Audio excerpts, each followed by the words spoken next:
안녕하세요. 한양대학교 융합전자공학부에 재학 중인 권민진 학생이라고 합니다. 2주간의 자가격리 기간이 끝난 이후에도 양성 판정을 받는 케이스들이 가끔씩 보고됩니다. 감염된 환자들의 99% 이상이 최대 2주 안에 잠복기가 끝나고 증상이 발현된다고는 하지만 2주만으로는 잠복기에 있는 환자들을 모두 찾아낼 수는 없다는 연구 결과가 최근 발표되기도 했습니다. 패널 분들께서는 이 문제에 대해서 어떻게 생각하시는지, 그리고 이와 관련해서 격리 수치와 관련된 시스템을 어떻게 개선하는 것이 좋을지 여쭙고 싶습니다. 네. 이 방역과 관련해서 자가격리 기준이 지금 14일로 돼 있는데 그것으로 인해서 좀 부족한 점도 있지 않는가 뭐 이런 질문을 주셨거든요. 짧게 답변을 해주시면 좋겠습니다. 예, 저부터 말씀을 좀 맨날 전문가부터 시키죠. 네, 먼저 하십시오. 네. 저도 반 전문가예요. 예, 먼저 하십시오. 의사를 지내셨으니까 전문가십니다. 예, 저도 네. 이 부분은 이 WHO에서 근래 14일이 맞느냐, 그걸 좀 줄일 수도 있지 않느냐는 논의가 있었대요. 결정한 건 아니지만 그 왜 그러냐면은 감염되고서 접촉하고서 10일 지나서는 양성 나오는 경우가 거의 없답니다. 거의. 그래서 WHO에서 그걸 가지고 이 논의를 했는데 결론은 안 내렸어요. 14일이 또 우리가 그 첫 확진이 되고서 다시 또 완치가 됐는데 재감염이 된 사례가 있냐 없냐 그게 논란이 많이 되는데, 근데 사실 그 케이스는 홍콩에서 한 케이스밖에 없었어요. 최근에 첫 사례가 나왔죠. 예, 네. 첫 사례뿐 아니라 그것이 아직까지 한 사례예요.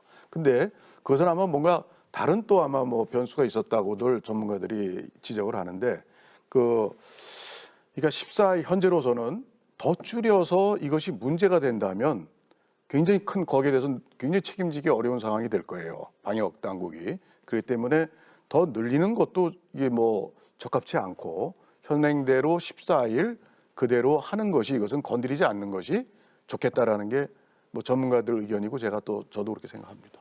네, 다른 분들 의견도 주시죠. 현재 심 의원님 말씀대로 10일로 줄인 나라가 스페인을 비롯해서 한 2개 국가 정도가 있습니다. 그런데 데이터로 보면 14일을 유지하지 않고 10일로 했을 때는 한 5% 정도가 아웃되는 거죠. 버려지는 거죠. 그러나 그런 국가들은 그런 선택을 하는 것입니다. 어떤 이유에서건. 근데 저희는 아직 그런 5%를 포기하면서 그런 선택을 할 만한 충분한 데이터를 갖고 있지 않고 현재 역학당국을 포함해서 전문가들의 다수의 견해도 14일을 유지하는 그런 방식으로 현재까지는 그렇게 유지하고 있는 것 같고, 그러한 5%의 환자를 배제할 만한 그런 충분한 근거가 아직은 좀 부족하다고 생각합니다. 네. 예, 권민진 질문자께서 얘기하신 걸 조금 정확하게 제가 듣기로는 자가격리 14일 이후에도 검사했을 때 양성 나오는 경우도 많은데 그 의미를 먼저 첫 번째로 물어보셨고요. 두 번째로 혹시 그걸 강화하거나 완화하거나 그 두 가지를 다 물어보셔서 좀 구분해서 말씀드리겠습니다.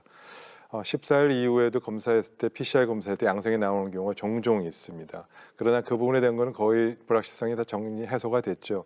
대부분 특별하게 추가적인 증상이 없다면 무증상 상태에서 14일 이후에 PCR에서 양성이 나온다 하더라도 이는 전염력이 없는 경우일 것이다. 그리고 단순하게 바이러스의 조각만 나오는 거니까 큰 의미를, 임상적 의미를 두지 않아도 된다라는 것이 현재 정확한 공식적인 입장이고요. 두 번째로 지금 두 분 의원님께서 말씀하셨듯이 10일로 좀 줄이는 것도 괜찮지 않느냐. 그리고 그에 관련된 그만큼 줄여도 특별히 더 추가적인 전염력이 없다는 부분이 과학적 증거들이 계속 나오기 시작하고 있습니다. 그런데 이 부분은 공식적으로 WHO가 정하지 않은 이유는, 또 우리나라도 이 부분에 대해서 정하지 않은 이유와 정하면 또 정하려면 어떤 정보가 필요하냐면 바이러스 변이 가능성에 대한 효과 부분을 정확히 정리가 좀 돼야 되고요.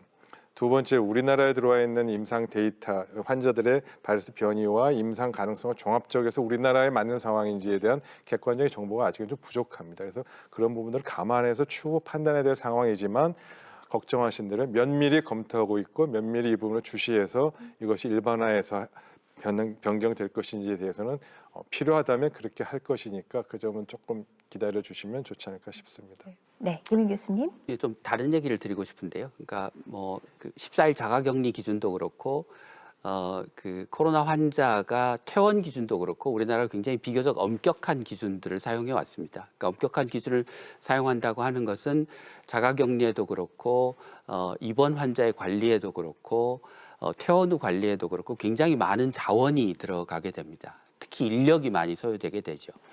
그런데 지난 7개월간 그 일선 방역 현장에서 코로나19와의 그 힘겨운 싸움을 해온 보건소, 시도의 인력이 전혀 증원되지 않고 있습니다.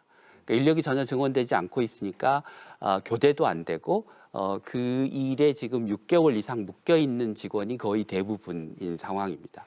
근데 우리가 코로나19와 긴 장기전을 해야 된다고 하고 이게 몇 년이 갈지 모른다고 하고 재유행은 계속 일어나고 또 아마 11월, 12월이 되면 독감 시즌이 되면서 또 다른 재유행이 일어날 가능성이 굉장히 높은데 현장에서 싸워야 될 인력들에 대해서 인력을 충원하거나 교대해 주지는 않으면서 그 확진자나 접촉자를 관리하는 기준은 굉장히 엄격하고 높게 가져가서 그 인력의 업무에는 굉장히 가중되어 있는 상황을 계속 방치하는 게 맞느냐라고 하는 좀 문제를 지적하고 싶고요.